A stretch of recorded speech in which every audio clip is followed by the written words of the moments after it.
இந்த பால் வரணுங்கிறது ஏன் அவ்வளவு ஒரு இம்பார்ட்டன்டான விஷயமா இருக்கு? ஏன்னா அதாவது நீங்க என்னதான் நமக்கு அல்டர்னேட்டிவ்ஸ் வந்து ஒரு நாப்ரோ, ஒரு லாக்டோஜன், டப்பா பால் நிறைய இருந்தாலும் ஃபர்ஸ்ட் 6 months ஆஃப் லைஃப் குழந்தைங்களுக்கு நீங்க கொடுக்குற தாய்ப்பால் தான் இருக்கிறதுலே healthiest form of food.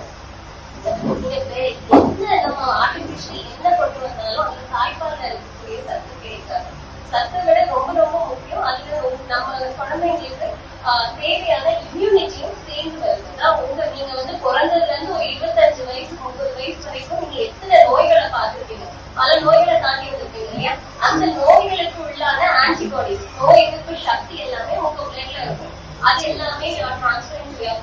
So ஒன்னொன்னா நீங்க உங்க குழந்தைங்களுக்கு ஈஸியா கொடுக்குறீங்க.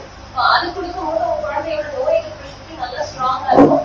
அவங்களுக்கு சின்ன சின்ன கோல்டு பிடிக்கிறது, சின்ன சின்ன ஹெல்த் இஷ்யூஸ் எதுவுமே வராது. நீங்க பிரஸ்ட் ஃபீட் மட்டும் நம்ம வெளியில இருந்து ஒரு டப்பா பால் கொடுக்கும் போது அந்த பெனிஃபிட்ஸ் குழந்தைக்கு கிடைக்காது.